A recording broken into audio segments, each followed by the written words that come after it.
So we have 6 graduates today, and we have 5 games, 4 of them annotated by people who are graduating.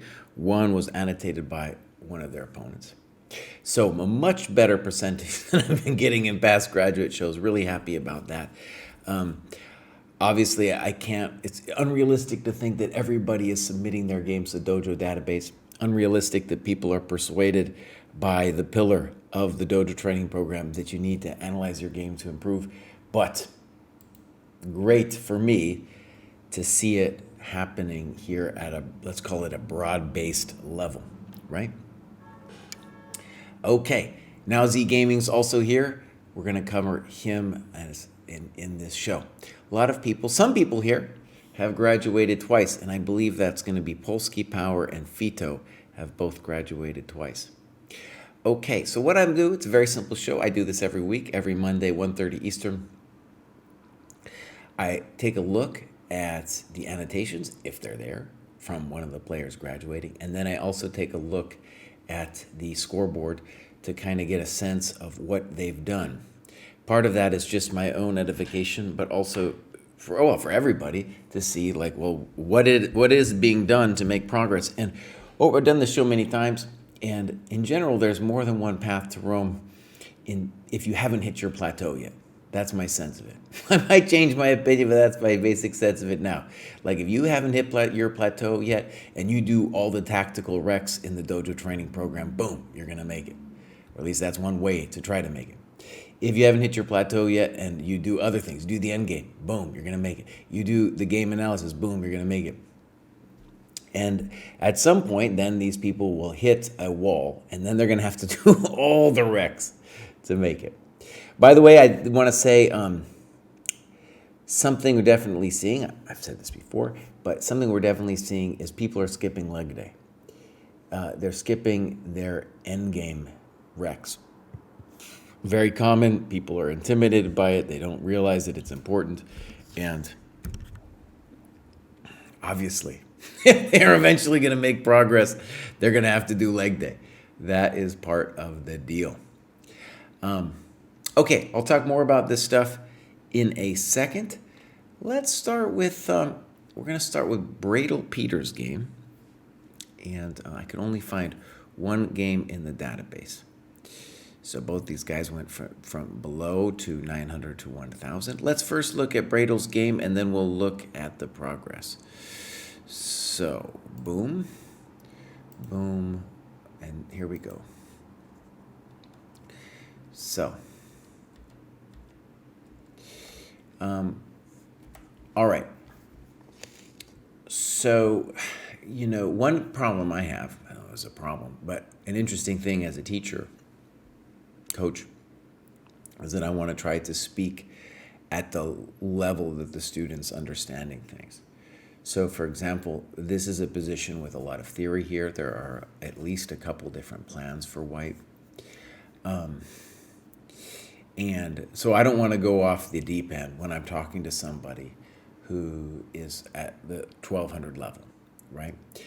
Even at the 1200 level, they shouldn't be thinking too much about openings. So what I'm going to say about at this level is knight f3 can't be wrong, okay? Simply can't be wrong. And knight c3 is has to be playable, okay? But I want to say about it that you should see that there's a mild controversy with knight c3 in that you are preventing this pawn from moving. And that pawn has use in the center either at c3 or c4. I believe we might see a different game with c4 later. So this is the Panov-Botvinnik attack. Why are you doing this, Kraai? Why are you talking about the openings? That's the fact. I just want to say there's two different plans with the c-pawn. That's the Panov-Botvinnik attack, and c3 is you can do knight f3 first. Is the Carlsbad structure that Fischer played, and there's a whole highfalutin way of playing it with bishop c3 first and bishop e3, and then a normal way with knight f3. In any case, let's look at what you did. This move is weird, and maybe we should talk about why. It's weird because, especially if you're going to play something like c3, do you want to take this thing? Probably not. Do you ever want to take it? Probably not, right? Now, is it the end of the world for it to be there? No, can't be the end of the world. Okay, so let's see what happens. Knight f6, castling. Following my plan of castling as soon as possible. Great. And you're worried about knight e4. Okay, fine. It's not so easy for that knight to get there. Bishop g4. These are great notes, by the way. h3, good. Good.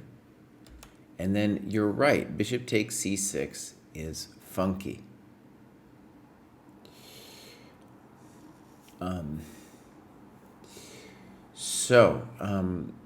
One thing, I say this to a lot of people, you're not the only one.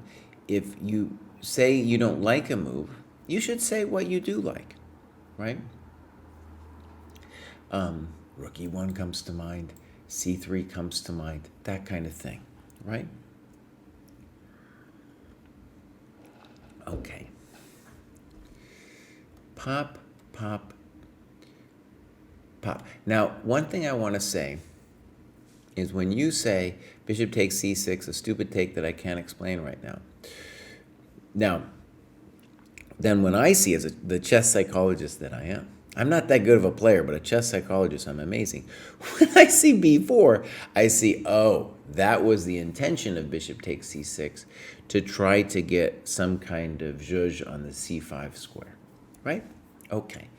Now, it's weird, and one thing that applies to even GM level play is if you don't know what to do, as you didn't hear, don't do weird stuff. Default to development, right? In general, you want to develop anyway, right? So it's clear that these two moves, mistakes come in pairs, that you are, you've lost your way. And if you just developed anyway, in any case, you would have been doing fine. Okay. One thing I want to say about this knight c3 move that should be interesting to us is the knight is really dominated by these pawns. The pawns are controlling all the squares that the knight wants to go to. So the knight isn't necessarily great there. And I want you to see that clearly your knight gets in trouble later. And so what you're doing is you have a trauma about the b1 knight. And you're saying to yourself, art here, and then in the previous note, you're saying, oh, I needed to have done this. And we all do it, right? But just know you're losing your mind, and something like rook e1, knight d2, the knight on b1, it's true. It's one of your worst minors, and you have to find a role for it, okay? In any case, knight c3 would have definitely been better than this, okay? Nota bene, you lost the tempo, right? And I wouldn't call it strengthening the center. You're just hitting the pawn. Now, black could develop their rook with a5. In general, the stronger opposition you're going to play, they're going to find ways to take advantage of the time that you give them.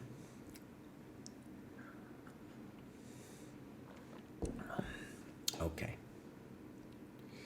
h6. Bad. Let's see what you write. Originally, I thought the intention of this move was to start a big kingside attack using some sort of pawn storm on my king. Hence my g4 move, forcing the bishop onto the g6 square. Okay. This becomes a noticeable mistake. Right. So let me say something. I say it all the time. At this level, the mistake is generally time by you and then your opponent. We see it again and again. From 1,000 to 2,300, time is given. For free. That's what h6 is. If you were just to ask yourself, let's say you didn't see the move a5. And a5 is definitely a developing move because it's developing the rook. Let's say you didn't see it. Then what would be your default move? Bishop d6 would be your default move, right? Bishop d6, castles, and then we'll figure it out if we don't find anything else, right? Okay, so here we go. h6, g4. That's pretty spicy. It's pretty spicy. Now, given where you are in this game, I do at least see that g4 has some ideas behind it. It's inconsistent with what you've done, right? But the fact that you're going to put your knight on e5, well, at least it has some ideas.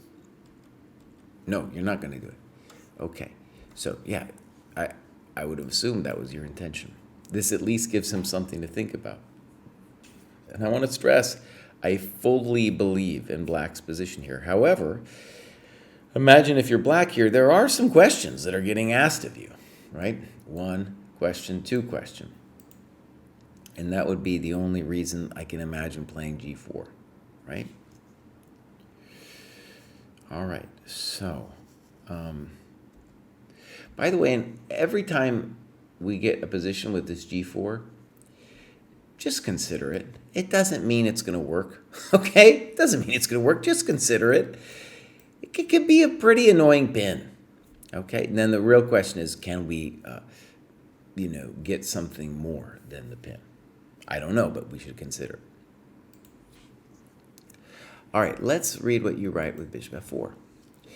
The idea behind this move was to develop the bishop and discourage a possible bishop d6, which my opponent decided was fine anyway, because his believed his queen was coming out and staring at my king's weak squares would be a threat. Okay. So, now I think, I don't want to put words in your mouth, but I think you think this is a great trade for you to take this thing. And it's kind of a good trade. But nota bene, when you take, you develop the queen, so time. And now when you play knight e5, black just has one question to answer, and he's going to say, oh, thank you very much, bishop h7, right?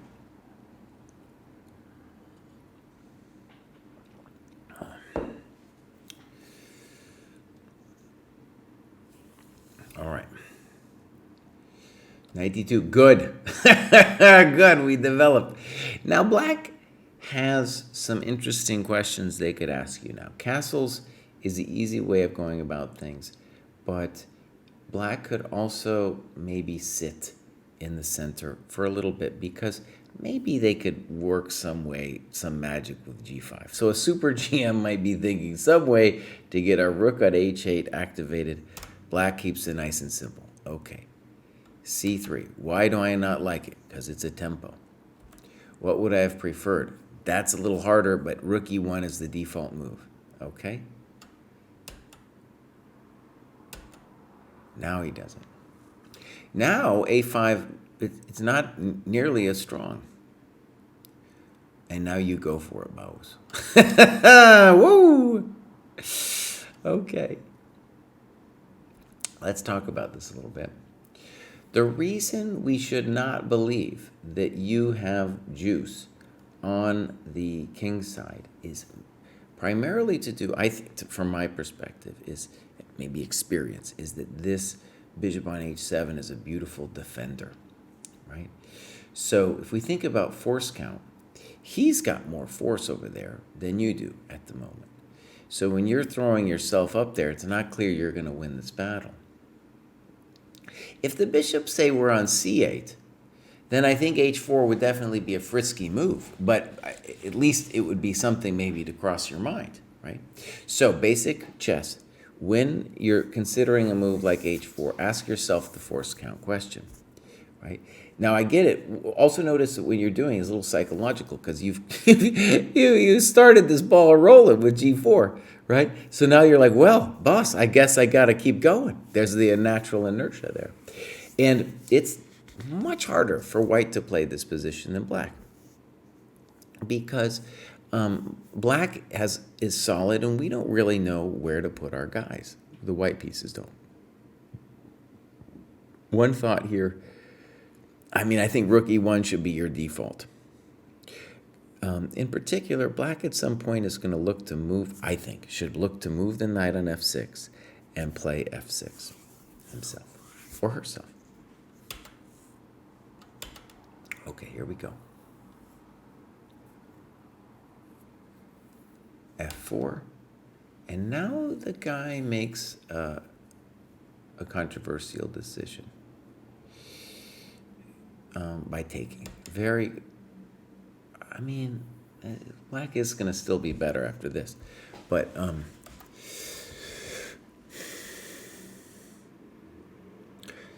let's just say there might have been easier ways for black to play the position than this one. Pop, and then you do this very interesting.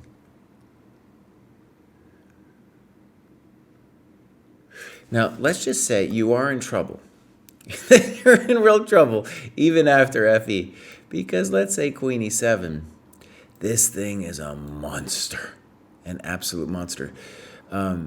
Notice that it both defends and attacks. So, like, you're never going to get an attack over there. And that thing, you have to worry about it coming to E4, so it's hard to move the knight. It can come into D3. It's just talking to you. And you're going to have to play something nasty like Queen E1. And black can now do a variety of things. AB in particular looks just painful, right? Okay, so it was a hard life. It was a hard life. And this is a little highfalutin, but something I want you to see is that you are essentially have tried to gain space, but there are now at this position no minors for you to dominate. Minors being minor pieces, right? So when you lose, this is highfalutin. Okay, but it's important to see anyway. When you try to gain all this space and you don't have the minors to dominate, you really also don't have what's called the capacity to hold your space. What do we mean? Whether FE or DE, there's all this empty space in the back ranks for you to cover, and you don't have the juice to cover it, right? So now it becomes even harder for you to hold the position. All right, black has many good moves. Let's see what they did. Pop. Okay, now bishop E4 is logical. No.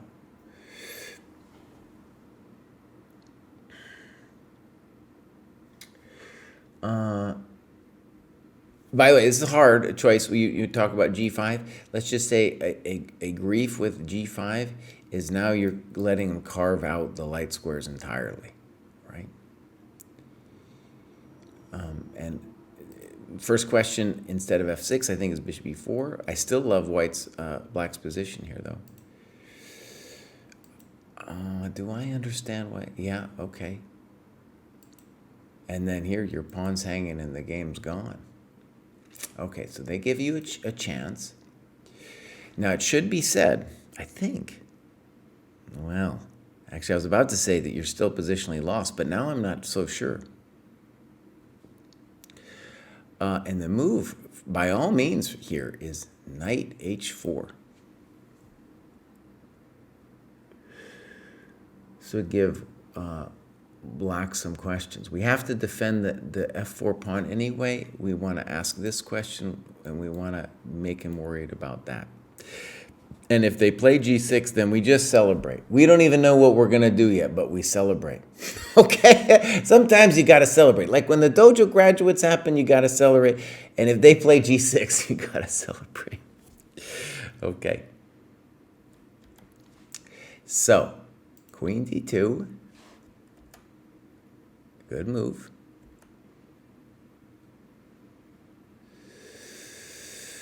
Yeah. And now they give you a chance. Okay.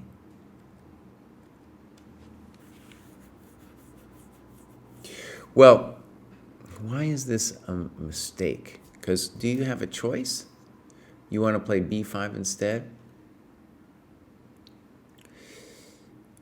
It looks, it looks horrendous no matter what you do. Knight A5. Well, hold on. What terrible thing? Your position might be terrible, but why are you giving knight A5 a question mark, right? I'm not sure I get it. At this point, by the way, when you're really suffering in a position, it's oftentimes good to grab a pawn or something, just so, that they have to finish you off. That They really have to finish you off. At least you have something to hold in your hand and be hopeful for. Man's got to have hope when the position's this nasty. Okay, here we go. Queen b6. Queen f2. Okay, now you're doing, it seems like you've turned the tide. Rook f4 is something they should consider. And so d4. I think d4 is fancy, but I'm not sure what it does. Now you could play knight c4 to d6. So, again, when you criticize a move, say what you don't like about it. This looks very promising. I think the game is still going to go on, even if black loses another pawn, because the light square bishop is so powerful. But at least there, we will activate our knight with tempo, right?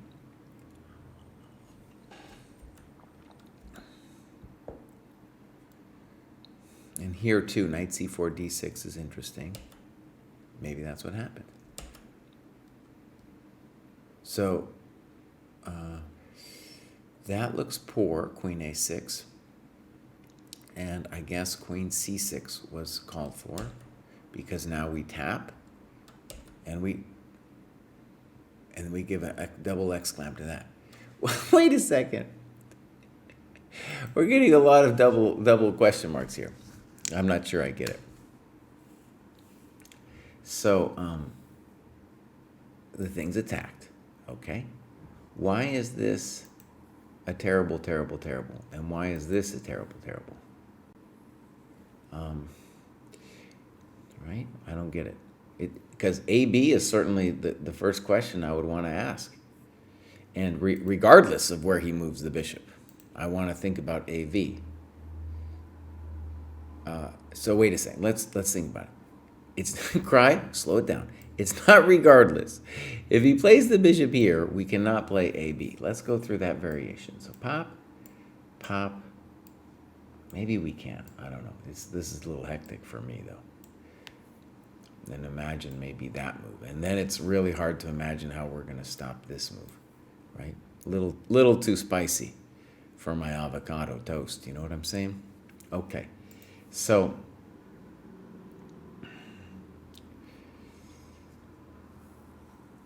one question would be, after bishop d3, how do we evaluate AB?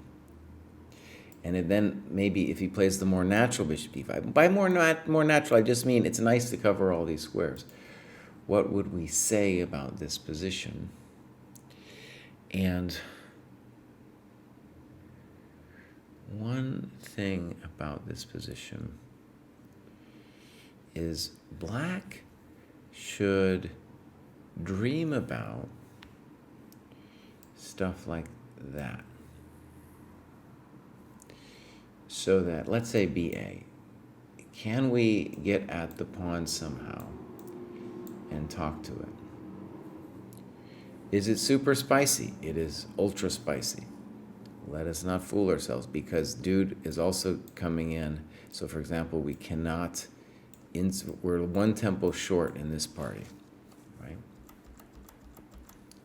But that would be the thing to start calculating. And this will teach you some real middle game stuff. So then if we decide that G6 doesn't work, by the way, I'm not even done with beginning to consider that, then the next ultra spice move to consider would be F5. Do I know if this works? No, this is going to be hot. For example, pop. I mean, I was threatening F6, at least I thought I was. Knight F5, now I'm threatening knight E7. Spice level 3 million, okay? Yeah. So, for example, pop, pop, pop, pop, pop, pop, pop. Well, he should have gone to H7 in the first place, by the way. But I'm just doing this as a sample variation of what drama looks like.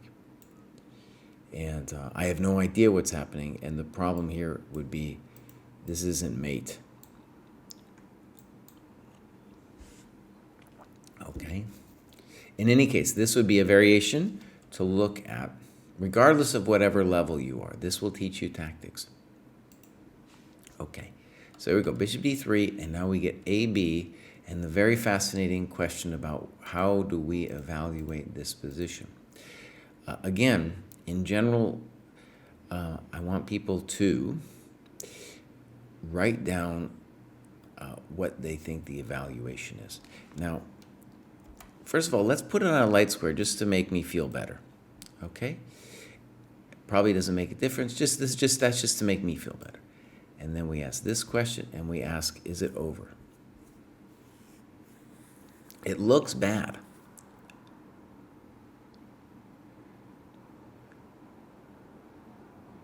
It looks poor.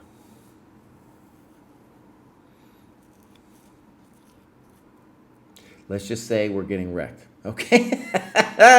Let's just say we're getting wrecked. All right. So this AB is a nolo puedo, in which case bishop d3 maybe is not so bad.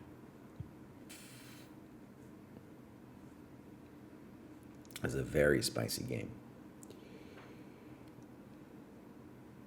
One of the things, let me just note about this, is this happens sometimes in the French. So the bishop is turned, the French structure, the bishop is turned into a monster. And once the position truly opens, as it does here, it's a little bit pawns schmons, right? It's like who is coming and why. And it's like black has opened the position, and unless white can get some kind of juice, we're in big trouble. So I'm with you. Queen A1, this was a double question mark we needed to think about. And by the way, I think this position is lost for you after rook A, F, H8. Big question when the rooks battle the queen is, can they coordinate? And you can see here they are definitely coordinating. All right, sometimes I don't read the chat when I'm doing this because I get too involved, all right? But I'm going to try. I'm going to do my best. Will this live stream be available as a video later? Yes. It's either on our VOD, which I have to hit publish now. Before I didn't have to hit publish, now I have to hit publish. And then also we'll put it up on the YouTube. So, and Chess for Coffee say didn't find some of them on VODs. That's because for some reason you have to hit publish now. But I have been hitting publish on the old ones. Yeah. All right. So here we go. Queen b6 definitely should have taken. And now there's a tactic. Rook d1. What is the tactic? Oh, no, take it back, right? Take it back. There's no tactic. Queen f3 is not a good move because of queen d4. And now rook d1 happens. I want, and for my money, whatever you want to call it, I would like to think about d5.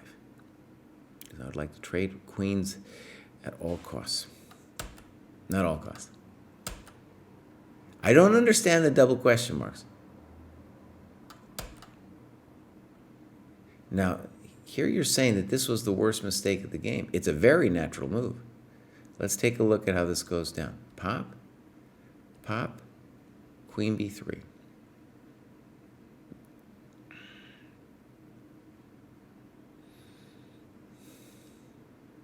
Yeah, I'm not sure. Rook e1. Oh, rook f1. So it's nota bene. If you play rook e1, the dance isn't over because you're threatening f5 here. And queen e6 will be met with f5. Right? And yeah, the party's just beginning. The party is just beginning. So I don't know. Yeah, d5 was a very natural move. Maybe you had other moves. But d5 is very natural because this queen b3 does not solve the problems after rook e1.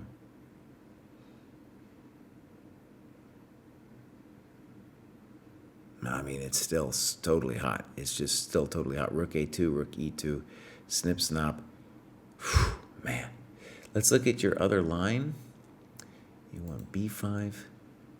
Okay, I like b5. Actually, let's just say this is much cleaner. This is much cleaner. Rook f1 definitely makes it easier.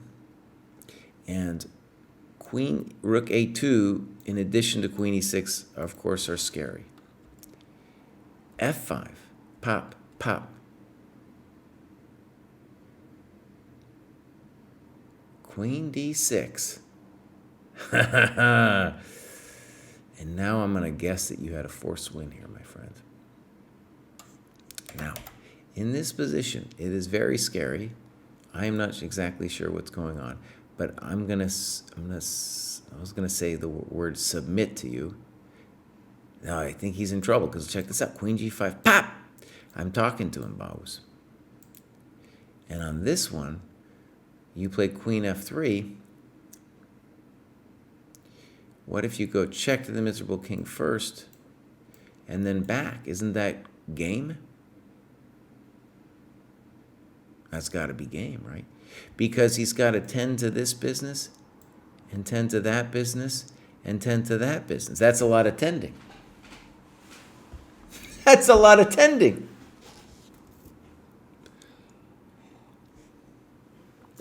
Okay. So, rook f8.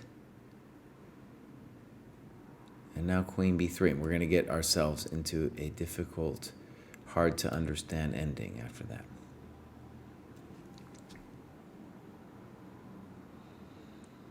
The pawn endgame is not winning.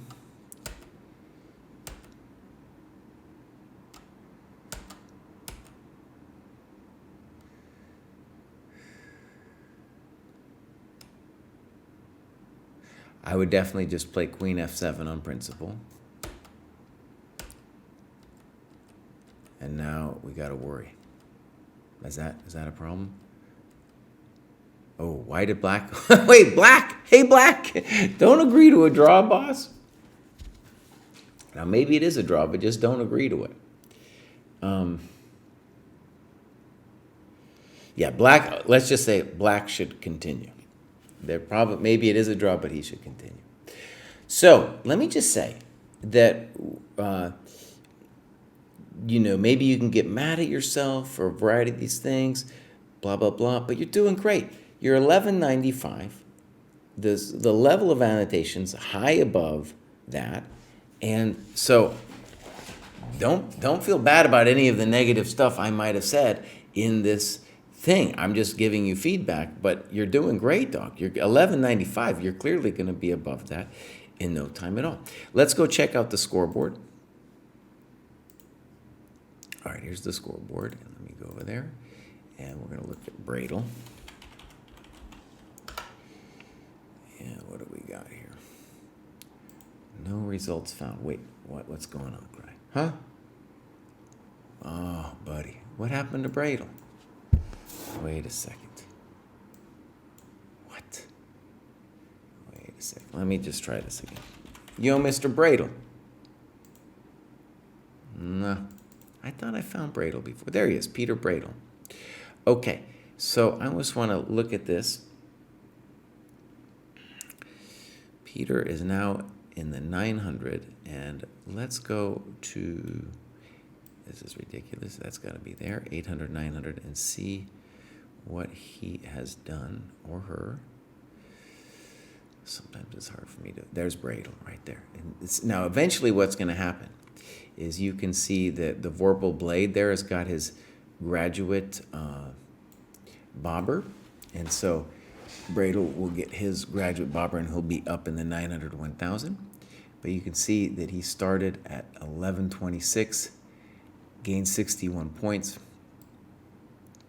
and went over the 1150 ChessCom requirement, submitted some games, did his maiden twos, thank you very much. Did the classic games. You can see, did really a lot of the work. A lot of the work. So fantastic. And I'm looking forward to seeing Bradle going forward here. Yeah, beautiful. Okay, good. Let's move on to the next one. And now we're going to do Now Z Gaming. right, here we go. Boom, boom. Let's flip it so we can view it from there, his or her, I think it's a he, perspective. I love the advice. I just develop normally, okay? Even if you're a GM, not the dumbest, not the dumbest advice. Okay, there's a variety of things black can do here. C5, C3. Now, one of the things about chess openings, if you just play good developing moves, you are going to play the GM moves, okay? This is all GM level stuff, okay? Now, Queen C2, this is a known mistake. And as you point out in the notes, Bishop F5. Now, Bishop F5 probably won't come to your mind, unless you've seen it before, right? And the kind of, what do we want to call it, basic gist of the matter is that in general, this Bishop F5 thing happens like this. This is a known variation. And Bishop F5, let me just say, I'm not 100% on this Bishop F5 because you do at least have to calculate pop, pop, pop, pop. And I'm not 100% of what's going on here because of knight A3. Okay, so the Bishop F5 idea is definitely a good tactic to know about, but you can see it applies here because there's no DC.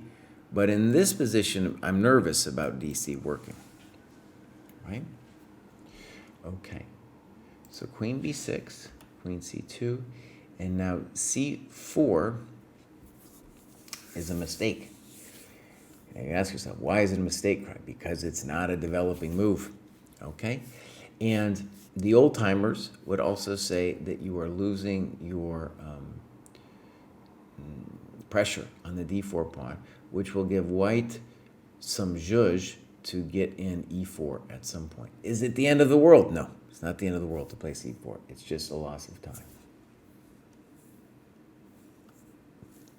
So what would have been more natural? There's a million different plans, but g6 and bishop g7 and moving the bishop out. Now, for example, one thing to see about this, it's not really in white's interest to take this unless they get something for it. So imagine g6, and then white sees this as a threat, and then they play bishop d3. Then now Z, that's when we'll play c4, and then we'll get this with the full zhuzh. Okay? That is not loss of tempo. Okay. All right. With this move, you are giving white long-term initiative, right? And they have a choice with b3 as they play and e4. Did you have something better? I don't know. I think after c4, you're already a little bit worse. Okay? So, e6. Now, while we were talking about it from white's perspective, I would think deeply about whether we should play e4 or b3. b3 is a very simple move, though. Pop, pop. Now his bishop can come to d3. Knight h5. Okay, what's controversial about knight h5? You know what I'm going to say. You know what I'm going to say? It's about development. Okay, so one thing that white should definitely think about is not playing bishop g3 and just letting you take. So a move like bishop d3. All right, so he plays bishop d3. You make tacos, and now he does rook h7. Now I want to say, one reason that this is happening to you is that you could tell yourself, oh, I blundered the pawn, and that's certainly true. But what's also true is that you've given white so much time that their pieces are remarkably active, right? So, for example, now that this rook is developed, we can talk about this bishop as being developed where it stands, i.e. all of his pieces are kind of making sense. Now, does that mean you're toast here? No. h6 or g6, and we got ourselves, it's still a fine position, right? But we have white's better, right? Okay. So What is the rule of thumb going forward? Like we were talking a little bit in the last game, it's time and not dropping stuff, right? So let's just say both these guys, Bradel and Now Z, are in the 900 to 1,000 cohort. The main thing that's going to win and lose games for you is you're dropping stuff. Your opponents are dropping stuff, right? But as a good habit, you can, especially in the opening, you'd be like, I'm not going to give away time. All right, bishop d6, pop. Now, how bad is it? It's bad, but I like rook g8 as an attempt. You're just trying to hold the line. Okay, now let's talk about it. e5 is not what you want to do. Why? Because your king doesn't want to become open. And what it feels to me like when you play e5, it feels to me like you are upset that life has not treated you kindly, and now you're going to lash out. And that's just going to help white. So bishop d7 should be your default move. And notice that the extra pawn is a bummer, but it's not the end of the world. The bigger deal is maybe your king is weaker than his king. Blunder? Okay. Well, they certainly helped you out. Okay, so DE would be more dangerous for you. Maybe he could even consider the fanciful e4. Okay, so king e2, good move. They just don't care these days.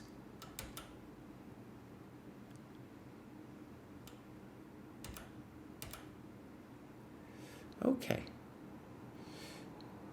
I have some sympathy with that. Good move, great move. That's what you go. Yeah, I was going to say that's what you get, no, but instead that's what he gets. All right. Now, bishop h7, a little bit inaccurate. You should play bishop b4 first. This just gives white less options in his retreat of the queen. Also, we don't have to worry about c5 because of queen a6, but still. Now, yeah, you can see the white queen just has more options here. Okay. We trade it down. Okay, good. Check to the miserable king. And white shouldn't do it. Now, okay, so now your life should be easy. Okay. Let me say that my basic algorithm for getting out of the Plato's cave, which is the under 1,000, is win their stuff, trade down, and then mate with a queen. That's it. Over and over and over again. Your life will not always be that simple because someday you're going to go above 1,000 and that strategy isn't going to work to perfection as it once did. However, at the moment, that's the way it should and will work. So let's see how this goes for you. That's a good move. Oh, I love f6. Look what he says. Taking away, he means squares, but taking away squares from white's knight on f3. Perfect. Perfect. And I want to say, when I was at this level, I didn't understand f6. f6 is a glorious move. You're going to improve your king to f7. The rook can go to h8. We'll trade some more stuff off. And if you appreciate this stratagem of dominating the white knight, that's going to take you far. Yeah.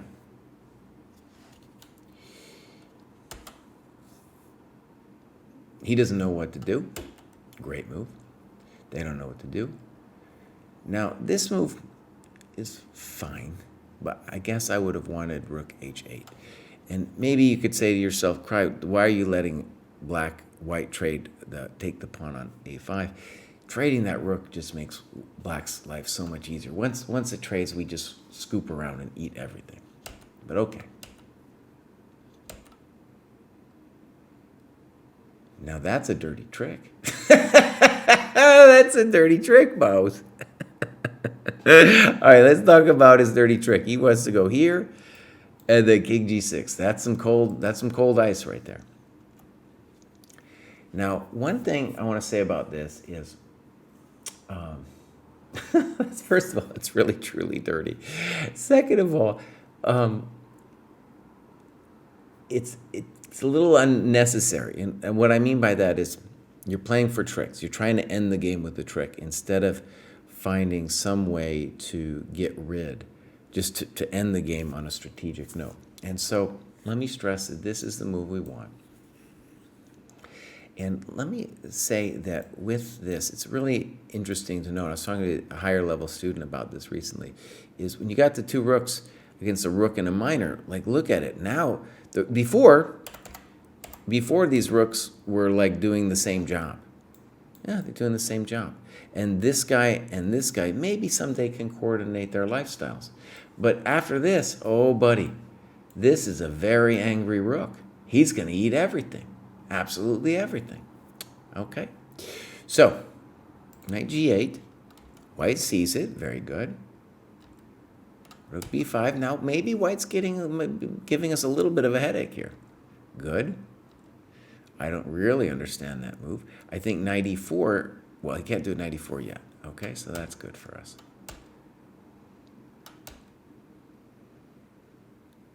Yeah, we're allowing checks. Now they should think about f4. No, it's fine too, I guess. Ooh, what are we doing? We're hanging stuff. We're hanging stuff. Oh, yeah, well. All right, so let's just say that you didn't need to take, and this very interesting thing happens that you see at this level, where it becomes difficult to close it out, okay? And so this is what we're going to get now. And, ooh, this is just another tempo, honestly. Oh, no.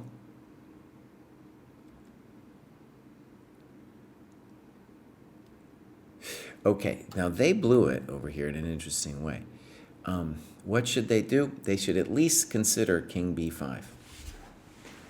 And what I want us to see about this position is that it's getting to the point where white can start dreaming about playing for a win, right? Look at this thing. He's talking to our coconuts, and those pawns are rolling, right? It's no longer simple anymore. Okay, so this is a mistake, and one of the key things to see is that you have activated your rook big time now. Good move. Check to the miserable king. Fancy. Fancy. That's unfortunately a blunder. So, let's say you're crushing the guy in this position, and they're not, as far as I can tell, they're not really threatening anything.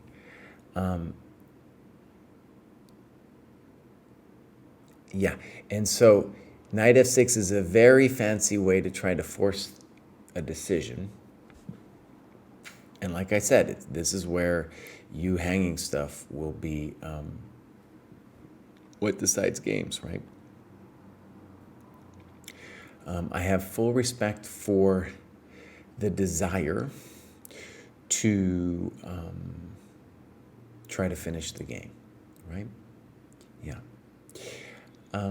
We want to be calculating variations of b4.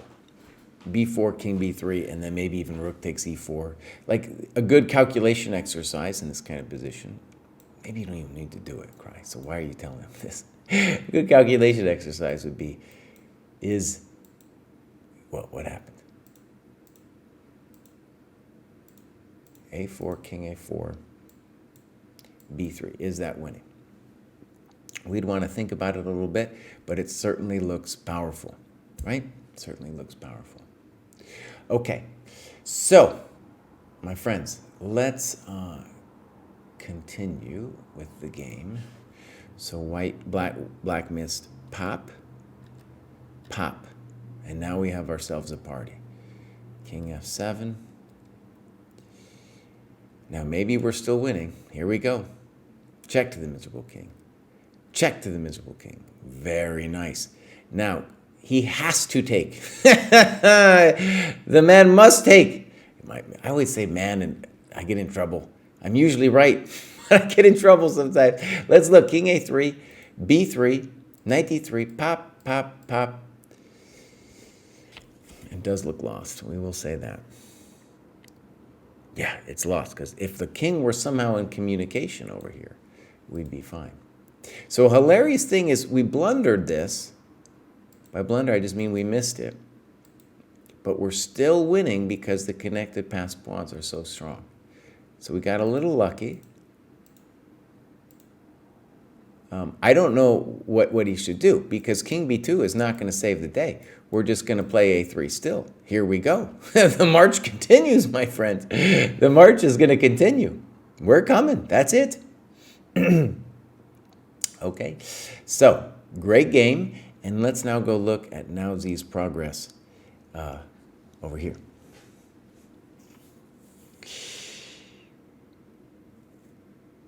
So,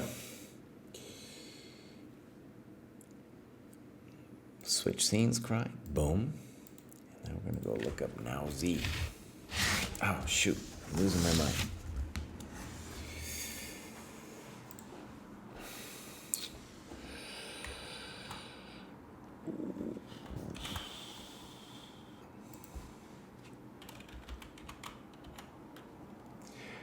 If you are new here and don't know what the heck is going on, this is the Dojo scoreboard.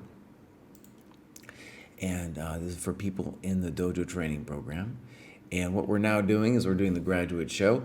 And in the graduate show, I look at a game that they annotated, if they've annotated a game, and then I look at how they did it. So here we're looking at the 900 to 1,000 cohort that Naozi Gaming just went up to. And then if we go down here, Naozi is somewhere on this page. Hold on.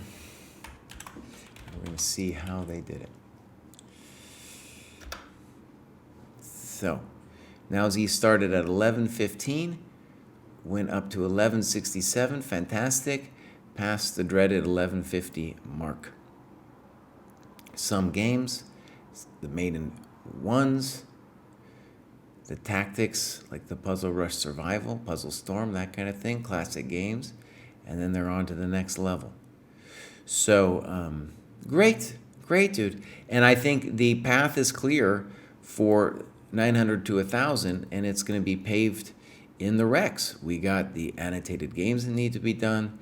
I can tell the maiden twos haven't been started. That's fine. That's going to need to be done. Let's call it the computer tactics. You're done with those, buddy. You're done. And then we got to get leg day in. Leg day here, right here. That needs to happen. And the classic games are always beautiful.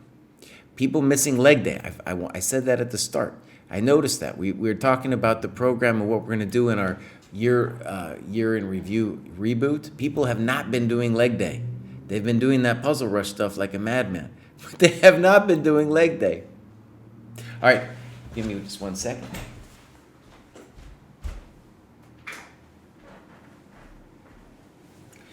Okay, so let's move on to the next one. This is going to be Polsky Power. All right, so, Kraai, where are you, buddy? I am somewhere, I promise. So, Polsky Power, and Polsky is white here. So here we go.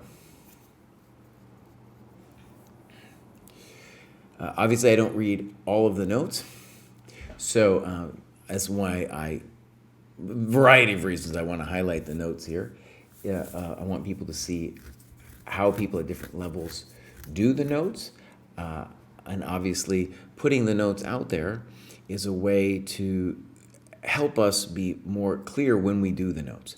And I say almost every time I do a game review show, but I have had students for years. I've asked them to do annotations. They've always been miserable. But this Dojo database, I pull up games and I'm finding great annotations all the time, right? So here's a simple thing. People ask me, Kraai, will you teach me? Well, the weird thing is I could, I don't have that much time and I'd rather do the Dojo thing. It's just this big, beautiful project I'm involved with. But A, it costs a lot of money, takes a lot of my time. B, I think if people follow the program, which is, 15 bucks a month and far less if you do it for a year, you're going to do better because your annotations, for one, is just one example, will be much better than if you did work with me. Because I can tell you, the people who take lessons from me, their annotations are terrible. These annotations are fantastic. And the other thing, of course, is if I'm doing lessons with you, it's harder for me to hang over your head and be like, okay, I need you to do this, this, and this. Whereas the program is just like, there it is, boss. Boom, boom, boom. This is the things you need to do. All right, let's get into it. E6, okay.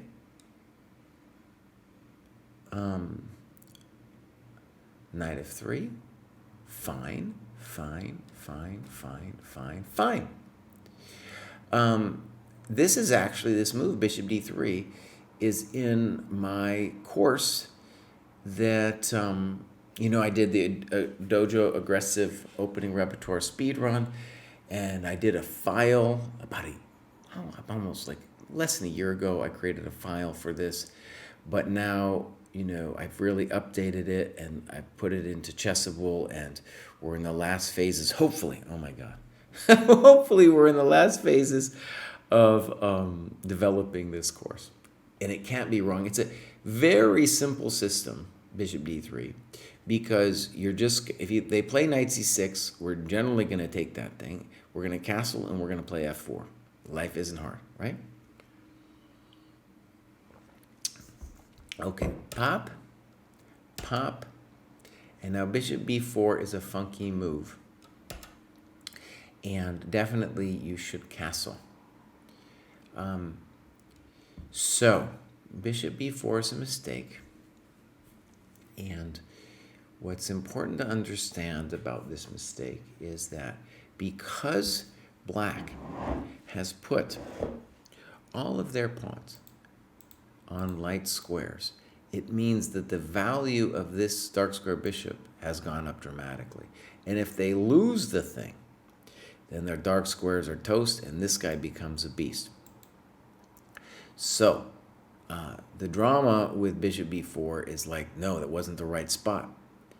To give an example, if I was in this position as black, let's just say I played knight f6 and my opponent played a3, I wouldn't even consider. No, I'm not going to consider taking that thing. I'm going to put it back on one of those squares.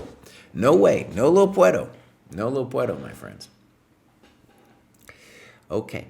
The good news, though, is you didn't know quite what to do and you defaulted to development. Knight e7, a little weird. Knight f6, definitely more to the point. Good move.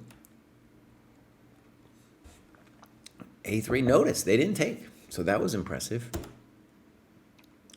And now, to my just basic sense of things, f4 would be the move.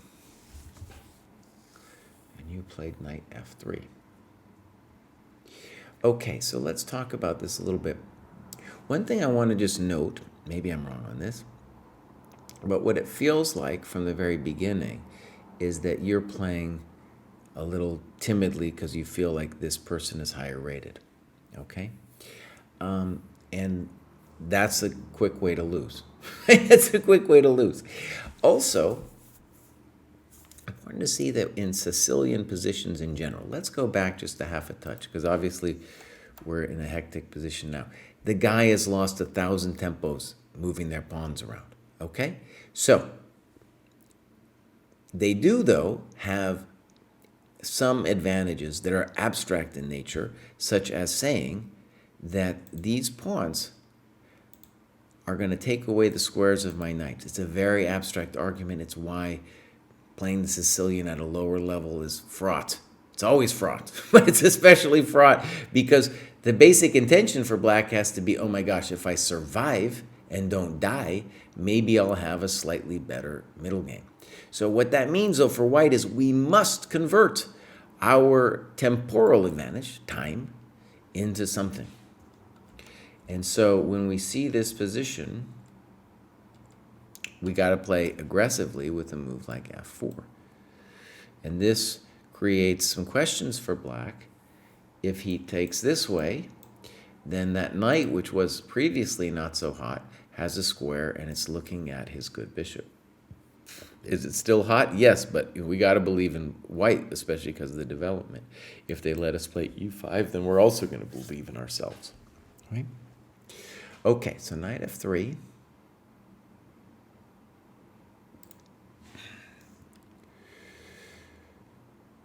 And actually, wait. I see here. This is was noted. And that's catastrophic e5 for black, right? Because the whole thing of f4 is to develop our rook, and e5 is just like, oh, buddy, now we're talking. Yeah, so you can see this is a lost position because the juice is coming. You know, the juice is coming after ed or whatever. We might even have something better. Okay, so let's go back. d4. Not a fan. So what is black thinking when they do this? They're thinking, oh, well, first of all, maybe they're afraid of this. They shouldn't be, because that would open up the bishop. They should not be thinking that pawns are people. Pawns aren't people. That's bishop's a person. That bishop wants to get out, right?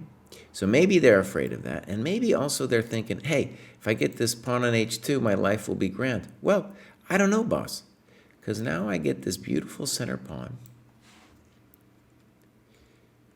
We've opened the game a little bit. And now I'm up in time. I was up in time, and now I'm really up in time. Okay, now given that the person, black, must probably play e5 anyway, and then our bishop will have the question, I think we should play bishop e3. And we're better. By the way, we could confuse ourselves to no end about, like, why are we better? Why are we better? Because we're better developed. That's why we're better. It's that simple. He's got to worry about things like e5. They got a castle. They got to fix this problem, you know? Okay.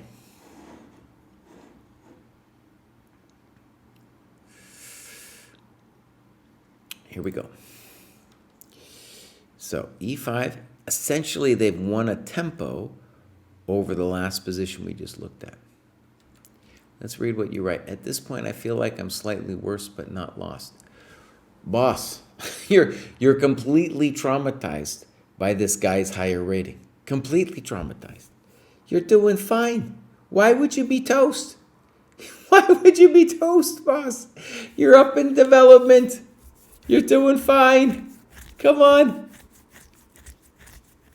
Okay. So, they make a natural move. And it is true that we have to come up with some kind of idea here.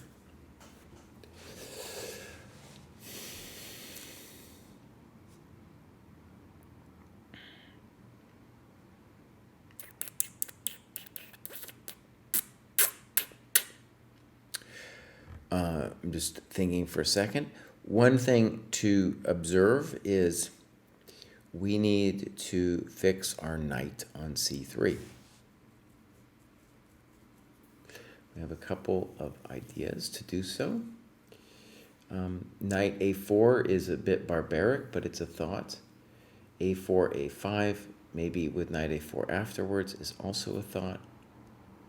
And there might be some way to make knight d5 work. I don't see how it's done yet, but especially like if you thought that you were toast here, worse than some kind of knight d5 with a later rook ae1. This is a loss of time, though. And the natural move for black would definitely be to castle. Definitely be to castle. Short, but do castles long. Madman. Now, okay. By the way, now, when we talk about black becoming better, this is a good opportunity to see that it's all about time. Because whether he castled long or short, the guy does now have basic questions to your pieces. And notice, this happens a lot in every kind of Sicilian, no matter what system you play against it. If you don't get some juice and you kind of wallow around a little bit, usually the trend is towards black. And you can see it oftentimes that we'll get these minors and now they're just like, boss, what am I doing here? Right? They've lost all their juice.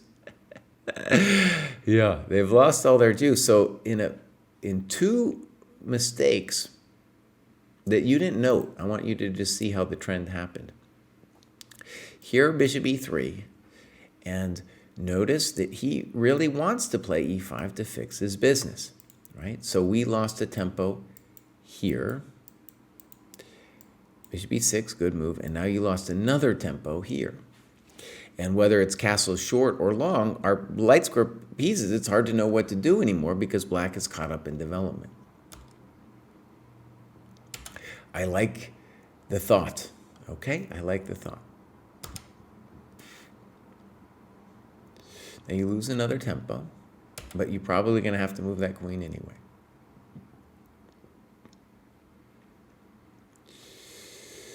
Now, they play knight c6 because they're worried about queen a7, right? Is it a mistake? I don't know. I understand what black is thinking. They're saying to themselves, well, I'm worried about queen a7, and my knight on g6 isn't the proudest steed that anyone's ever seen. And h4 can't be a bad move, but they're not threatening anything directly yet, because anytime they play h3, you're going to play g3, right?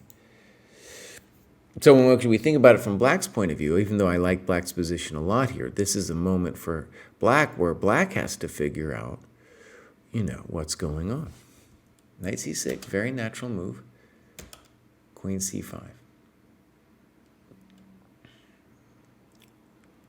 Maybe. You like moving your queen. You like moving the queen. Okay. Do you have anything better? A little bit more, with a little bit more zhuzh.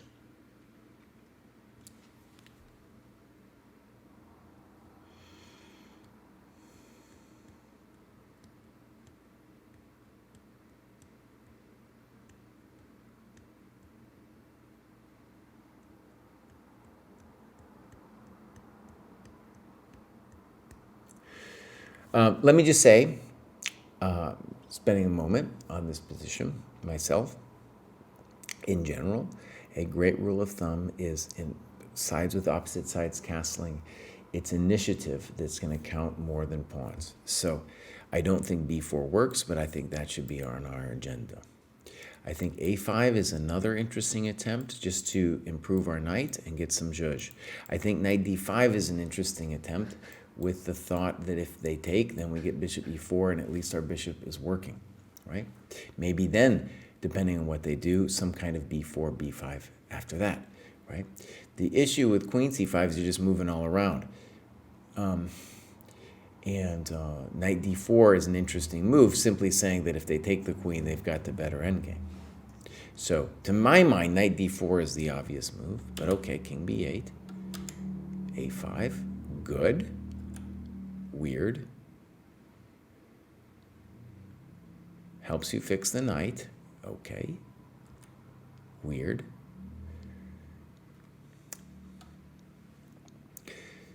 Yeah, good. At least it has a good intention.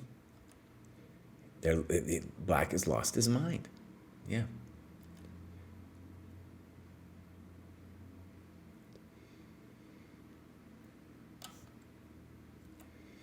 Now you're saying EF is a blunder.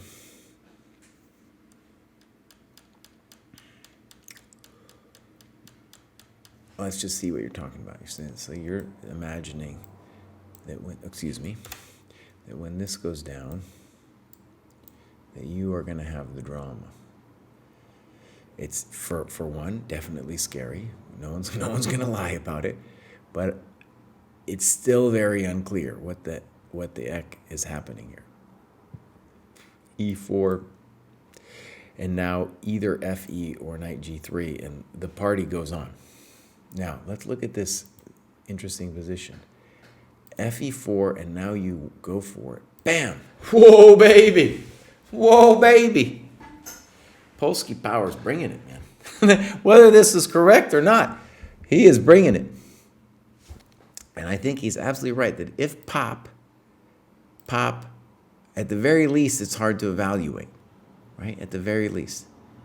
It's still crazy complicated. So bishop a6. Whew, baby. Rook b3. Bishop c4. Pop, pop. Here, dude resigns. Wow. Nice, dude. Okay. I really like bishop a6. Especially because you were terrified of this guy. You were terrified of this guy, and it's like you were saying at the end, I'm done being scared. Bishop a6 is not the move of a scared man. Maybe a move of a slightly desperate man, but yes, we're going for it now. There it is, boss. Yeah. Bishop a6 is a great move. Wow, what a game. Okay. So, really interesting stuff from both sides. Definitely something for Eric to check out here too.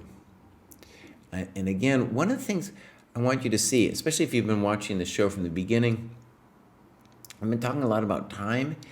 And notice, first of all, time is always important, but the value of time goes up when we have opposite sides castling, because the first person to start punching their opponent's king in the face, it's rough. It's really rough because you can throw the whole kitchen sink at him when opposite sides castling. And so notice that a key thing for both players to understand here, especially white, is there were 2 tempos lost here by white. And those 2 tempos were huge, and then white didn't know what to do, and they lost another tempo, right? And then another one got lost, so admittedly, you're probably going to have to lose that one anyway. Okay. So, great. Let's go take a look at Polsky. Someone's shouting at me in Discord. Let me just go check.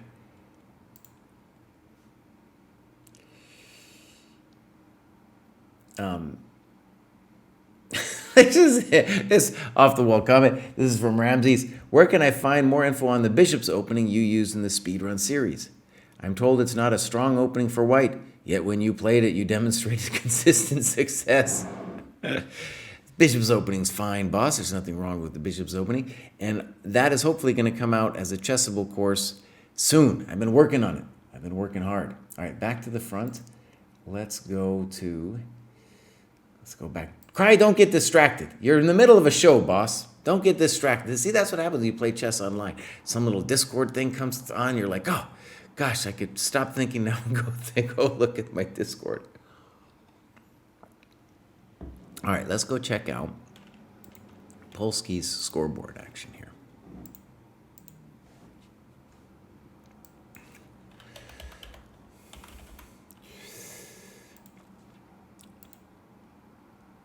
All right, so this is great. So this is showing 1112. Polsky Power, by the way, I believe has graduated more than once, and we're working on getting the graduation symbols up there. Began at 1405, now at 1609. Stunning. This is Chess.com Rapid. And let's just scroll through here. And we don't have anything in terms of game. Now, by the way, this is 1100, 1200, so we're going to go up the ladder. And they did 354, and they did their tactics, all that business. Let's go look at 1200, 1300. I don't see Polsky Power there. Might have jumped it. Let's see here. And wait a second. Let's just find it, Kraai. So there's 1100, 1200. Right? And then, right, 1200, 1300. Now, this is a problem. We've got to clean this up a little bit. So that shows his graduation symbol. I love it. And what should happen is he should be listed as one of the graduates here for 1200, 1300. You can see Polsky's done some game analysis, postmortems, couple made in twos, the standard tactics stuff, endgames, fantastic. People have been skipping leg day over here. And great. Now let's just keep going. Check out if we've got more info on Polsky here. So there's 1300, 1400, and that's where Polsky is now, number 91 in this beautiful cohort of the 1300, 1400. Getting a little competitive here. It starts getting a little competitive over here at 1300, 1400. Great. Now let me show you guys something depressing. You know, this is just truth in advertising, all right? Here is the home page of the cohort scoreboards, the dojo scoreboard, okay? And now what I want you to see is, first of all, ignore the cohorts above 2,100 because you can see in terms of number of participants per cohort, we don't have a huge amount above 2,200. We're working on that. It's getting there. But if you want to see something depressing, so ignoring those last couple 4 dots or so, notice that the rating increase per box ticked. What happens is what I expect. Now you treat the high ones as outliers, statistical outliers, and you just draw an imaginary line here. And the imaginary line says, this is what the imaginary line says. It says something that basically we all knew. And that is, the more you go up, the higher you go up in rating, the more work you are going to have to do to make it to the next level, boss. Oh, we all knew it to be true, my friends. Everybody knew it to be true. It gets more competitive.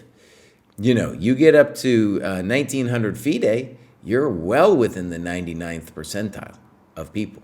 It's a little competitive up there. And the higher up you go, the more work you're going to have to do. You are forgetting things too. So it's like you might still be going, you might have a downward trend like Boomer GM. Boomer GM's forgotten more chess than you've ever known. Oh, Kraai, shut up. In any case, you can see what the trend is here, my friends. That is work. Oh, man.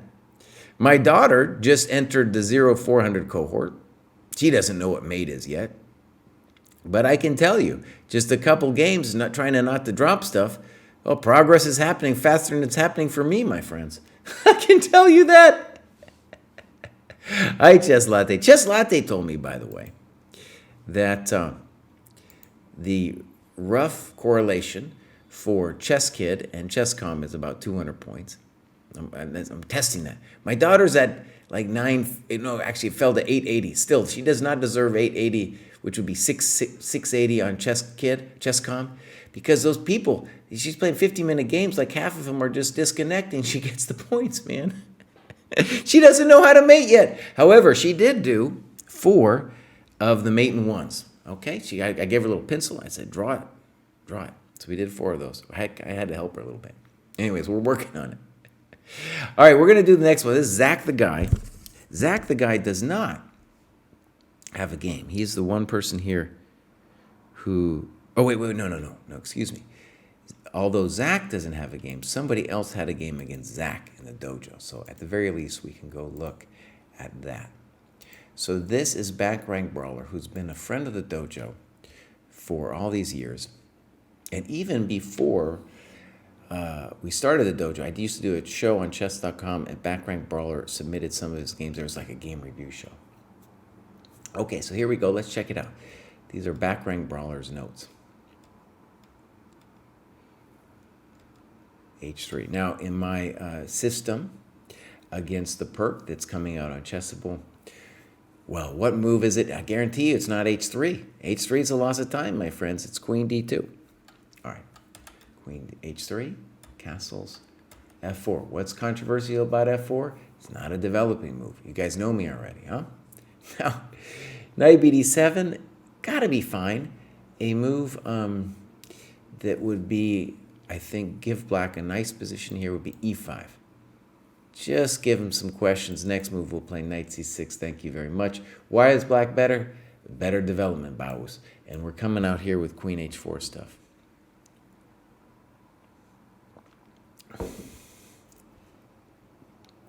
So, here we go. Knight D7, C5.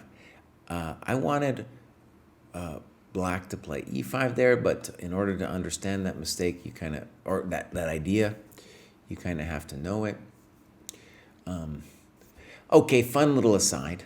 Krai's going to do a fun little aside. I've been reading New York 1924 by Alekhine, or as Kostya likes to say, Alyoshin. Alyoshin, I can't say it. Anyways, here we got the following variation. Alekhine was white.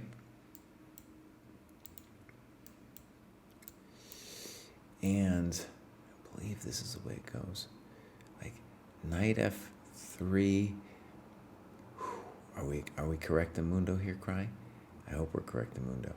And I don't know if we're correct, Mundo. I don't know if we're correct, Mundo. There was some variation. Oh, yeah. It's like, it gets hot here. Like, hold on, let me get this right.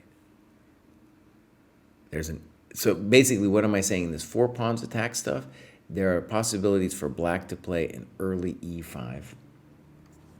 And I'm just trying to get the move order right that was played in that ancient game. It's kind of a stunning move because you're like, wait, e5, really? Still, it has to be done right, Kraai. So, maybe it's like bishop e2 or something was played first. In any case, e5. Kraai, what are you doing? What are you doing? Now you're going to go look in New York 1924 like a chump? Man, you're a real chump, man. What are you doing? No, Kraai, we're not going to be looking at this. No, buddy. I bet you are. I bet that's what you're going to do. Now you're confusing yourself. Okay. Let's go look real briefly because now I'm a chump and I can't remember.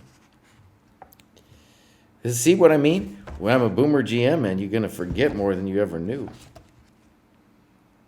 This is a great book, by the way. Fantastic, because Alekine's a maniac, dude. You give him a choice between a simple endgame up a pawn or some maniacal attack, he'll take the maniac. Dude will take it every time. Let's see one more. I'm not sure I'm finding it, my friends. How come you can't just remember, Kraai? Because I'm old. That's why, because I'm old. That's why it's happening. Here you are in an old school book. Okay, how did it happen? Yeah, well, I was right. Even though, and I was so stunned. I was like, really? Bam! It's confusing to me.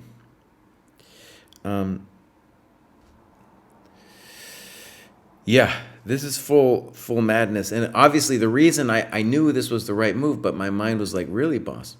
Because, there's this variation.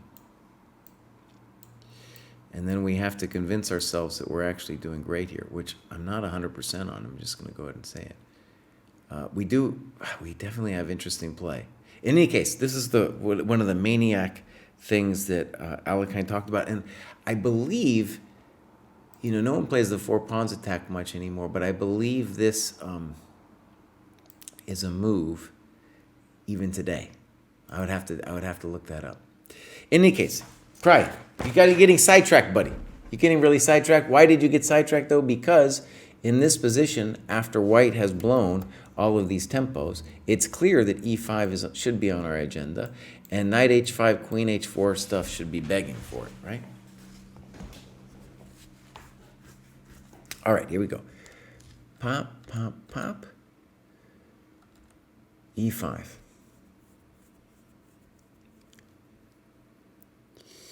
Right, again, let me just stress, Zach the guy is the one who graduated, but he doesn't have any annotations. I'm assuming it's a he because Zach doesn't have any annotations, so we're looking at back rank brawlers.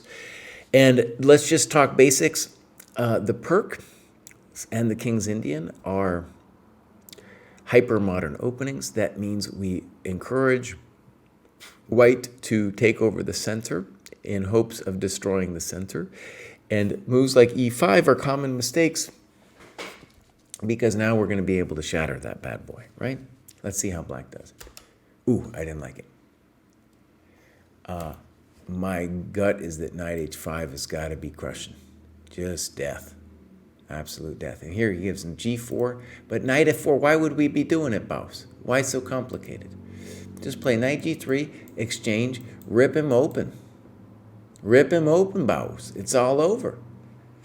Why? Because your king is hosed and your center is falling apart. Easy chess.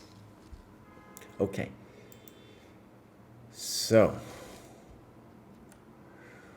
right.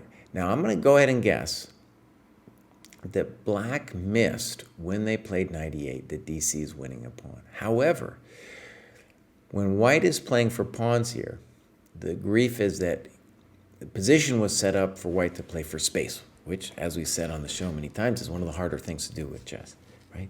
And so maybe you're going to, even if it's conceivable that you're holding this pawn, Your center is toast. Black fixes his knight.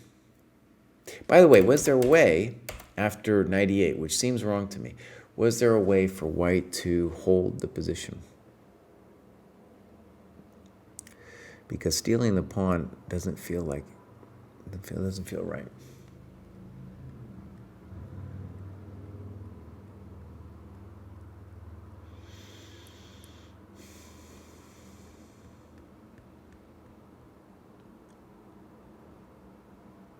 It's hard because it's hard to know what to do. Maybe queen d2. Okay, in any case, that is up for them to figure out. That can't be right. That's just like, there's a tempo. Bam.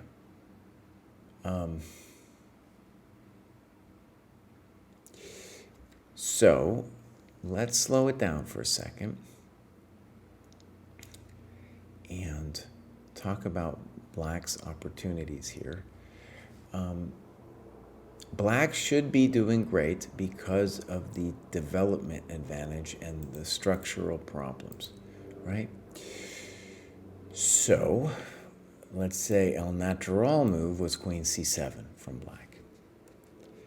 Knight e5, and I think Background Brawler is correct that that's got to be at least a question mark, because then you got to take, invite the knight in, and then, I don't know, looks like a pawn, and then you castle. Yeah, that's right. So, people blundering pawns.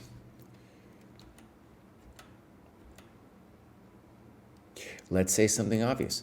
Black should not be in a hurry to take on d5 now, because the queen isn't threatening anything. What should you do? You should castle bomb. Take the knight. Take the knight, and then if he doesn't trade the queens, we're going to play queen a5. If he trades queens, we say fine. The problem is when you take, oh no, you invited Mr. Knight in. Okay, here it comes. Knight c6. Bishop b5, and now it's starting to get a little loopy here with rook e8. Okay. So we gotta say here that white has a fine position because Black's pieces are all tied up. And I almost want to flip it from white's perspective just to look at it for a second. A little bit hard to judge in terms of, not hard to judge in terms of who's better, but hard to judge as to what white should play. It doesn't feel right to me to play for rook d2.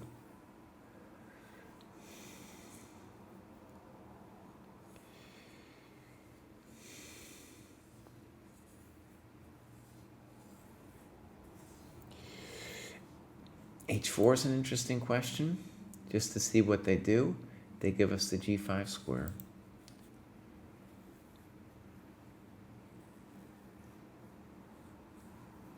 And then you can always play a move like c3, just to dominate the knight, and maybe b4 later. Okay, so rook d3. Let's switch it back to Zach's perspective. Ooh, it's getting ugly. Now, Black is playing with fire because they're trying to talk to the d5 knight when you don't have the juice to talk to that thing, and you're setting yourself for some drama up here. Yeah, now one thing that is interesting about white's mistake is unless white is winning concretely, we do not want to be releasing the tension as white does with bishop takes c6. Notice that even if we like this position, which I'm not 100% on, it's still pretty, all of Black's pieces are suddenly alive. And super weird that we didn't take on d8. Let's see what Backrank Brawler's evaluation of this position is. Now, if I was going to say that white was much better, I think I would be involved with the move rook d7. But there again, I'm not sure because we might get some juice. We might get a little juice with our pieces. And because we got the bishops.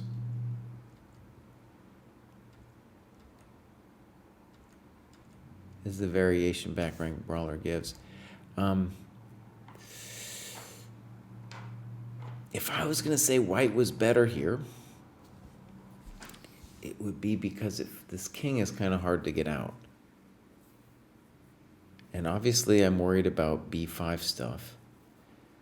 But there are some dramas here. So I mean, it's hot. It's hot. Imagine bishop b7. Let's put b5 on the board. By the way, if b5 is our main problem, whatever you want to call it, then we shouldn't be worried about, we shouldn't be trying to fix our bishop immediately, right? Oh, this is hot. Wait a second. So bishop b7, maybe a4 is better because on c4 we got that move. That's that's also unclear. Also, we could imagine bishop e7. Now, why does this position interest me? Because a lot of times with the two bishops, it's like white can think they're doing great, and then they get those beasts get out, and then it's like, oh no, something terrible has happened. Anyways, it's in an interesting position. And definitely black has to do this. And if I was white, I would be more interested in that move. Keeping my rook amazing. Okay, let's leave it and we'll look at what happened. King g7, failing to take the rook. There you go. That's well said. Chess is an easy game. Good move. Good move. Check the miserable king. That knight's not going anywhere. Good. Well, basic play. Okay, great. So again, that was not Zach. Zach is the one graduating. We're going to go look at the scoreboard in just a second. But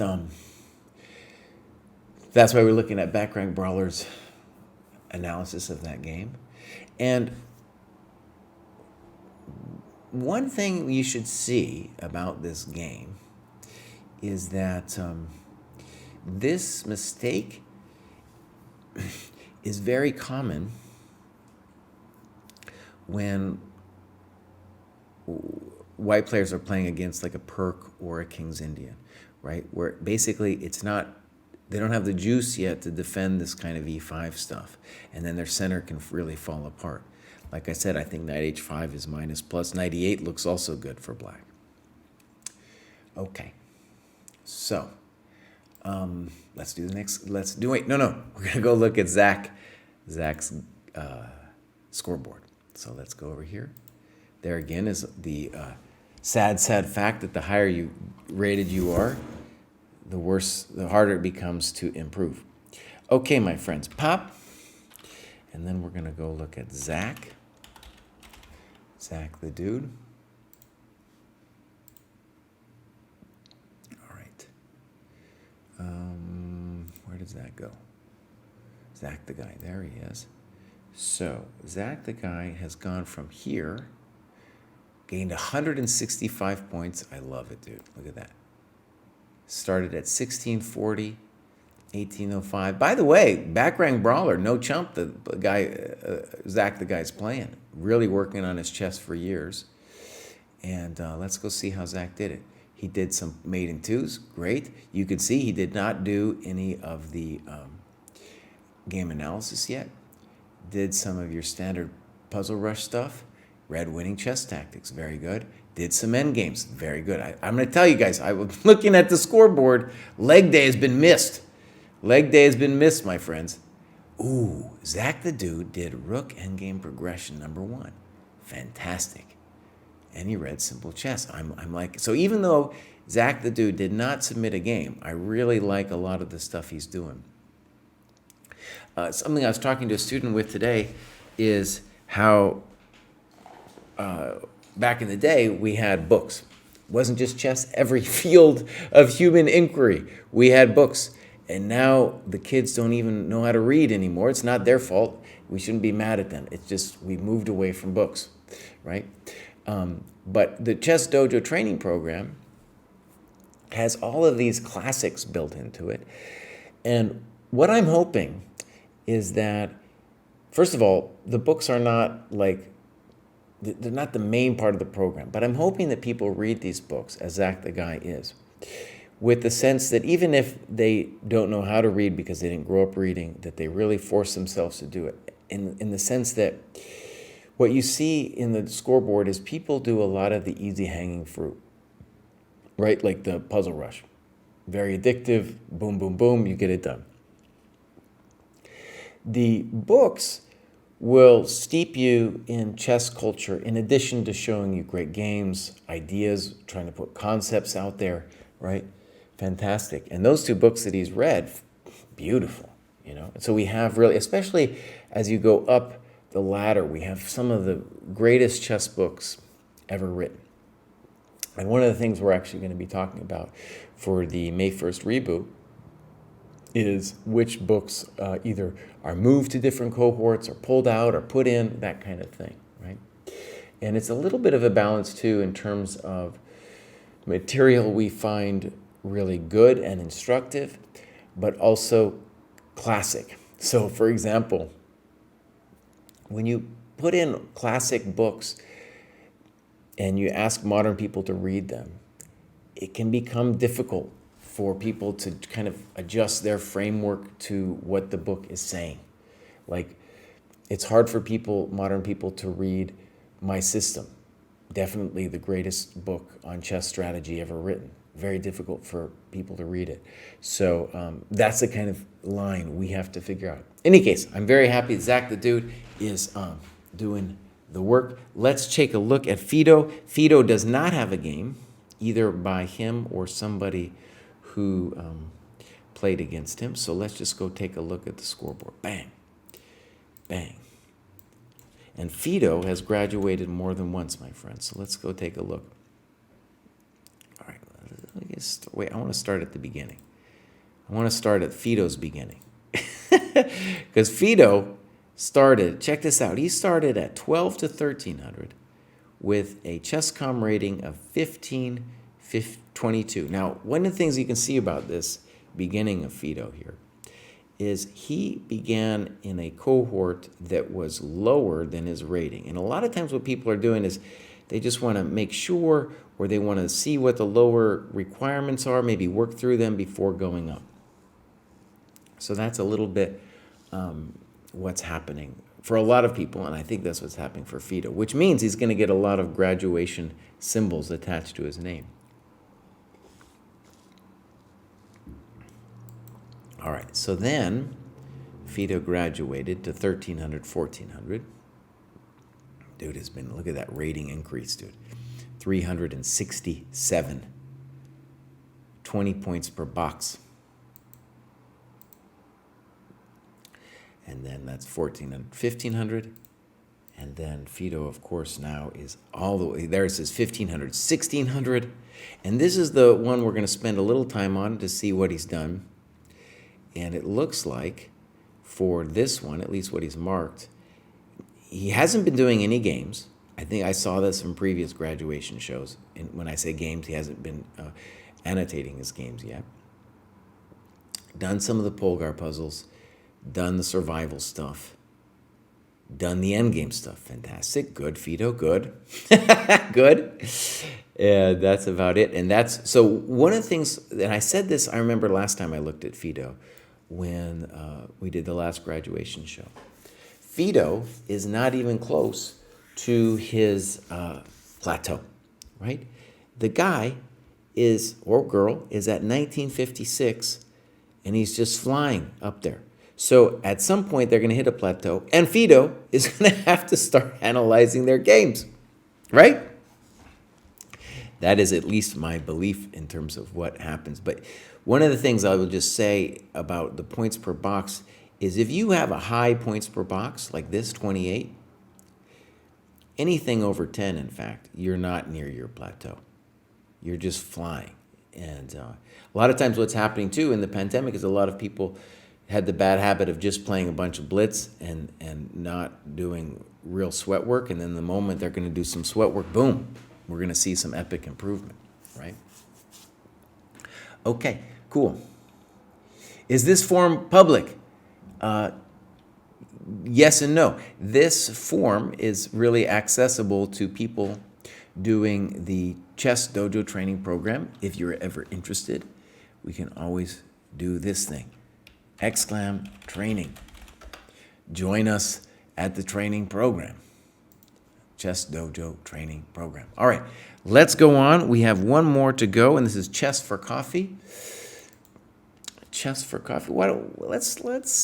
Let's begin actually at the scoreboard since we're here, and check out what Chess for Coffee's done, and then we'll go on from there. So Chess for Coffee has gone up to 1600, 1700, and then we're going to go back in time, and there's 1200, 1300. Let's see what Chess for Coffee's done. Dude, look at this. 355 points since joining the training program.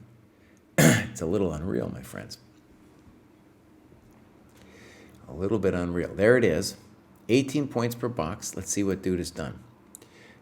11 games. Thank you very much. Postmortems. Couple maiden twos. Then the puzzle rush stuff. Fine. Winning chess tactics. Thank you very much. One end game. Fantastic. And as I said with Fido, what's clear with Chess for Coffee is dude is not near his or her plateau. Not even close. All right, let's go take a look at Chess for Coffee's games. Game singular. All right, pop. We are going to flip it so we see it from Black's point of view. Feeling spicy. All right. F4. Now, F4 at this move order is mildly incorrect. Wait, have you switched, Kraai? Have you switched? Oh, I didn't switch, but I caught it in time. Now, there have been moments in the history of the Boomer GM where he did not switch, and I was just talking into the emptiness, my friends. Talking into the emptiness. Okay, so here we go. D6 is fine. In general, the default answer to this F4 move can just be to go E6, D5. I believe D5 directly. Bam! I think that's also a good move. And the problem is this F4 is a little early. D6 is fine. Now we're going to transpose to some Chess Dojo aggressive repertoire stuff if white wants. Here we go. Pop. Pop. Okay. H3. Obviously incorrect, right? Now, one thing I really want at the dojo people to hone in on is, boss, you got to develop your stuff. Now, let's talk about F4. F4 is controversial because it's not clear that you're developing your stuff. However, there is a dream behind F4 that can't be disregarded. If we can castle and get this rook going with a little zhuzh on the F-file, and this pawn someday moves in some way, and this bishop becomes active, then we will say that this F4 has fulfilled its dreams. It's not clear that this pawn will fulfill its dreams, okay? But at least we gotta say there's a dream behind Frederic or the F-pawn. This applies to the nasty King's Gambit opening. This applies to the nasty Dutch opening, okay? Those nasty openings at least have an idea of development. H3, losing your mind, right? So what is correct? A standard development would be something like this. Check to the miserable king. Why do we do this? We just want to get the bishop out and then play D3. Sample variation, pop, pop, pop. Knight C6, castles, knight F6, queen E1. Welcome to the dojo. Very interesting attacking position for the white player. Okay, here we go. H3, loss of time. Good. Spicy. Really, if they wanted to play bishop c4, they should have done it on the last move. Okay, now, I would prefer if we castle, but all right, there goes knight c6. Fine, fine, great, leave it alone. Bishop b5. What's wrong with bishop b5? Losing time. What have I said is the defining feature of almost all chess improvement between 1000 and 2300? Time. They're just giving away time. So let me just harp on it again because I love to do it. So people at this level aren't going to give away their stuff for free. In fact, even my daughter, okay? Let me just tell you about her little recent chess journey. They're on Chess Kid. She doesn't know how to mate, but she sees that, like, it gives you, like, it tells you if you're +1 or +2 and in terms of material count, and that's something she can understand. Everybody gets it. It's like, I don't want to give away my money, right? But time, they're giving it away just ceaselessly. In general, the rule of thumb is a tempo, 3 tempi is worth a pawn. So white's already given up 2/3 of a pawn. Now, if you told white, hey, would you want to give me 2/3 of a pawn? They say, no way, boss, I'm not going to do it. But they'll do it like this. This is how they'll do it. And so learning how to take advantage of this kind of mistake is the path to getting to the next level for all of these cohorts, because you're going to see this mistake again and again and again and again and again and again, all the time, just ceaseless. You will see them giving you time. And even when you get to a higher level, you know, mistakes can often come in the flavor of, you know, they have an abstract thing they're trying to attain when they give you the time, right? And they know that they're giving away time, but they're doing it with a purpose. And then so still you're like, okay, I understand the dynamic, right? And I have to do something with this. I was going to say God-given time. No, didn't give it to you. Your opponent gave it to you. All right, so here we go. Bishop d7, we should probably castle. Anyways, here we go. Mistake. d3. Now, at least what white has done is they have an idea, okay? What is the idea? The idea is that the pawn on d3 is shutting our bishop out, okay? And I like that white actually next plays f5. Whether it's right or wrong, it's the right intention. And maybe Ulster's when watching my speed run. I don't know. Okay. Now, what's interesting to me about this position is white has got a position from the aggressive repertoire, but down like 3 million tempos, right? And in general, that should lead us to believe that no, it's not going to work out for the guy. So I think black's default move should definitely be b5, b4. Your pawns are pointing that way, boss. You need to start. You need to start a firestorm over there before you get wasted. Another move that would have been frisky but interesting for you would be c4. The idea is very simple. We want to open the position for 2 reasons. We're up in time, and because we really want to break open this diagonal. We saw that actually in our very first game. I'm going to forget. I think it was Bradel's game. I'm not sure. I'm a boomer.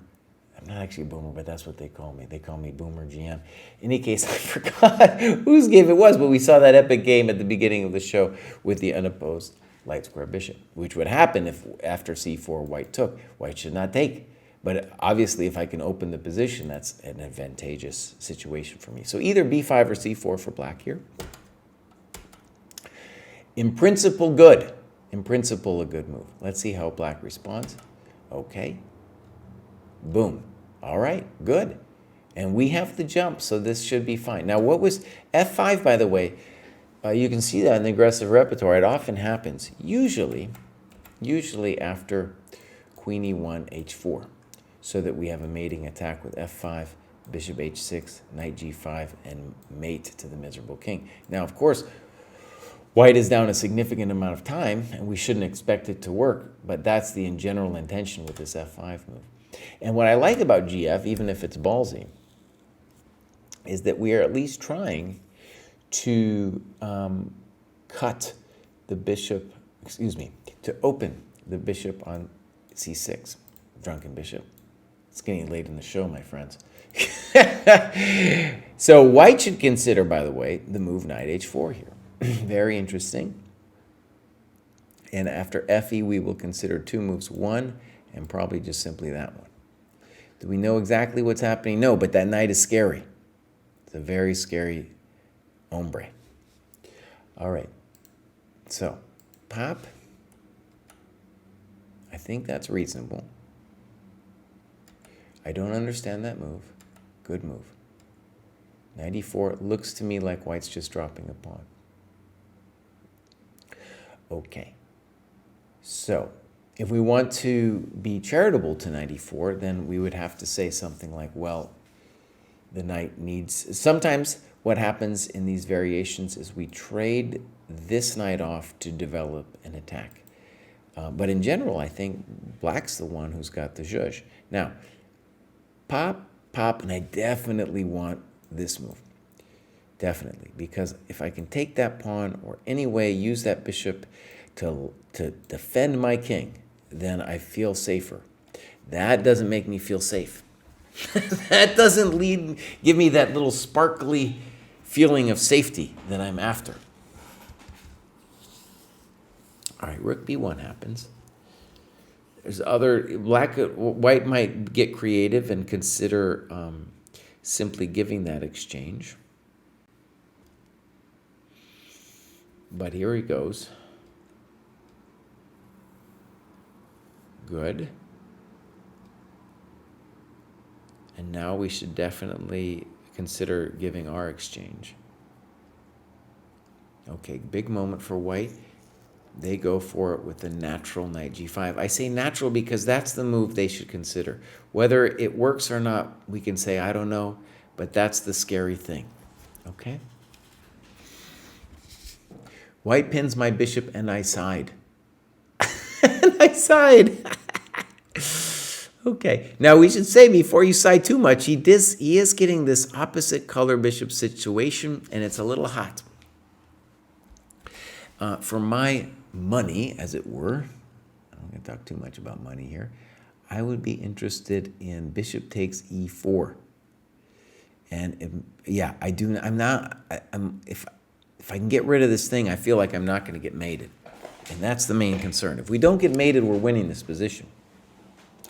Okay, so here it comes, knight g5. You side. I think queen g4 is at least interesting. King h8.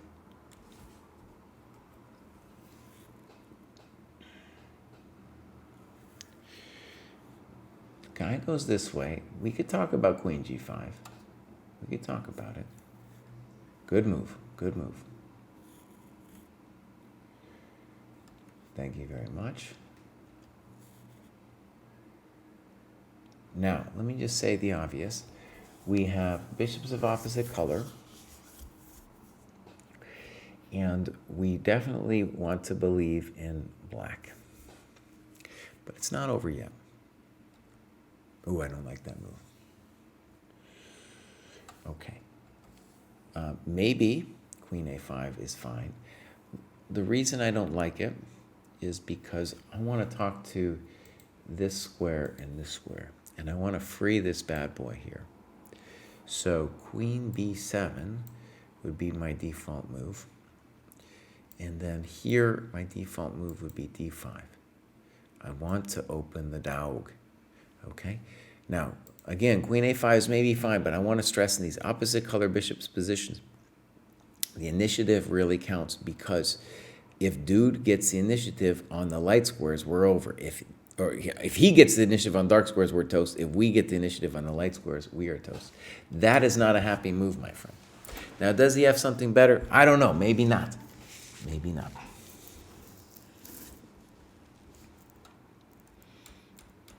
Yeah. Now, it's a difficult moment for dude, but that isn't it. Thank you very much. Okay. What's nice about this is our queen, at the very least, has these beautiful light squares. Notice as well that your pawns are working really well on the dark squares, and that's where we want them in the bishops of opposite color position, because as you can see, they are forming a wall against this guy while getting out of the way of this dude. So it's a great, let's call these guys the bricks, right? And the bishop on a4 and the queen are the mortar, controlling the squares that they don't. Oh, he's just a madman. Look at that. He doesn't care about anything. He's just going, man. That didn't help White. That didn't help. Wild. This man is is insane. He doesn't care. He doesn't care. He's just he's like, I don't even need b3, boss. I'm coming all the way in, man. Oh, that doesn't make any sense. If White wanted to do that, you might as well play king h2 first. Thank you very much. That looks like it's gone. Good move. At least a good try. Spicy. Good. That wasn't it. All right. It's gone. Okay. Great. So Chess for Coffee, dude. You're crushing it, man. You're crushing it. And I'm assuming that's a Lee chess rating there, 1926. Because, over here, we're at the rated conversion. We're at 1600, 1700.